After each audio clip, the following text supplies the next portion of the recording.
Madam, आपके uterus में tumour है।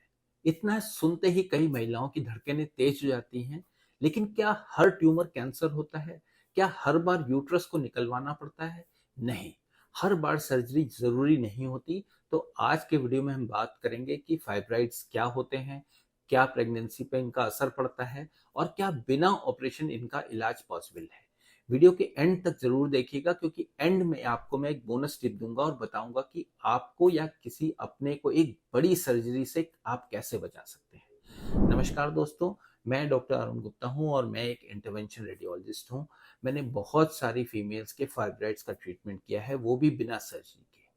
अगर आपको भी फाइब्राइड्स के बारे में कोई कंफ्यूजन है, कोई रिपोर्ट समझ में नहीं आ रहा है, कोई टॉपिक समझ में नहीं आ रहा, तो नीचे कमेंट सेक्शन में जरूर पूछिएगा। मैं पर्सनली इन सारे सवालों का जवाब दूंगा। तो चलिए शुरू करते हैं फाइब्राइड्स से कि ये फाइब्राइड्स होते क्या है।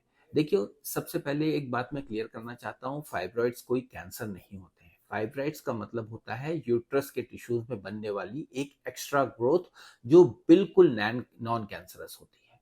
मेडिकल टर्म्स में हम इसे लियोमायोमा या मायोमा कहते हैं। ये ग्रोथ यूट्रस के अंदर भी हो सकती है, उसके बाहर वाली लेयर में भी हो सकती है, या मसल वॉल के अंदर भी हो सकती है। और सबसे इंटरेस्टिंग बात, हर सेकंड थर्ड फीमेल में फाइब्राइड्स मिलते हैं, लेकिन उन्हें पता भी नहीं चलता, क्योंकि एसिम्टोमेटिक होते हैं। लेकिन जब सिम्टम्स दिखते हैं तो कुछ इस प्रकार से पकड़ में आते हैं। देखिए, हर महीने बहुत हैवी पीरियड्स होना, क्लॉट्स के साथ होना, पेट में लगातार भारीपन या फूला हुआ महसूस होना, कमर या पेल्विक रीजन में डल पेन, बार बार पेशाब का आना, ब्लैडर दबाव की वजह से ये फाइब्राइड्स दबा रहे हैं ब्लैडर को, और कुछ केसेस में बच्चा कंसीव करने में दिक्कत या मिस कैरेज। साइज की बात करें तो फाइब्राइड्स छोटी मटर के दाने जितने छोटे भी हो सकते हैं, और कभी कभी बहुत बड़े से एक संतरे के साइज के या उससे भी बड़े हो सकते हैं। अब सबसे बड़ा सवाल है, क्या फाइब्राइड्स या ट्यूमर कैंसरस होते हैं? जैसे मैं पहले भी बता चुका हूँ, बहुत से लोग समझते हैं ट्यूमर शब्द आया इसका मतलब कैंसर, लेकिन ऐसा नहीं है। फाइब्राइड्स बिनाइन होते हैं, यानी नॉन कैंसरस। अब बात करते हैं, क्या सर्जरी जरूरी है हर केस में? देखिए, ये बहुत कॉमन मिथ है कि फाइब्राइड्स का ट्रीटमेंट सिर्फ हिस्टेक्टमी या ओपन सर्जरी से ही हो सकता है। लेकिन सच ये है कि हर महिला को सर्जरी की जरूरत नहीं होती है। देखिए, सर्जरी के ड्रॉबैक्स क्या होते हैं? बड़े cuts, long recovery time, hormonal imbalance, और अगर यूट्रस एक बार निकाल दे गया तो of course future pregnancy possible नहीं होती है। ऐसे में सवाल उठता है कि क्या कोई ऑल्टरनेटिव है?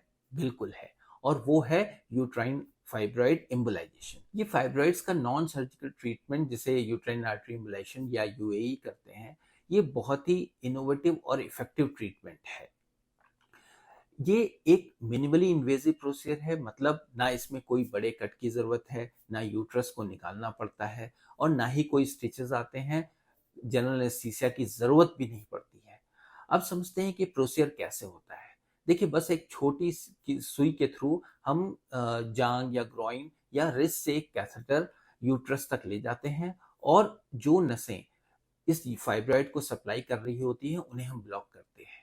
जैसे ही ब्लड सप्लाई बंद होती है, कुछ ही महीनों में ये फाइब्रॉइड धीरे धीरे श्रिंक होना शुरू हो जाता है, पेन कम हो जाता है, ब्लीडिंग नॉर्मलाइज हो जाती है, और यूट्रस भी सेफ रहता है। अब बात करते हैं प्रोसीजर टाइमिंग की, तो लगभग 40 से 45 मिनट या 1 घंटे का मैक्सिमम प्रोसीजर हो सकता है। हॉस्पिटल स्टे, यूजली मेरे सारे पेशेंट्स नेक्स्ट डे डिस्चार्ज हो सकते हैं, मतलब नेक्स्ट डे आप घर जा सकते हैं।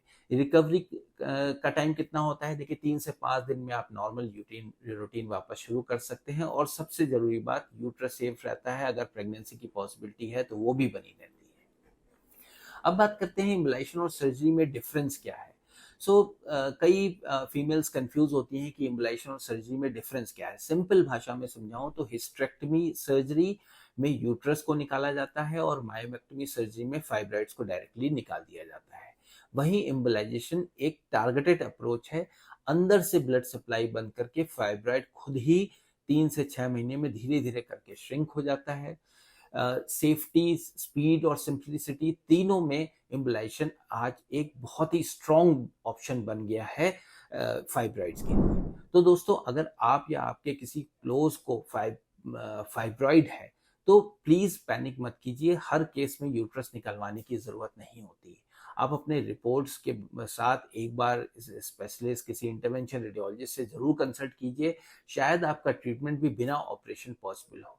अगर आपको फाइब्रॉइड एब्लेशन के बारे में डिटेल चाहिए कि मैंने इस पे बारे में एक लाइव वीडियो भी बनाया है स्पेशली इसी टॉपिक पे, जिसे आप इस लिंक पर क्लिक करके देख सकते हैं। और अगले वीडियो तक स्वस्थ रहिए, मुस्कुराते रहिए। धन्यवाद।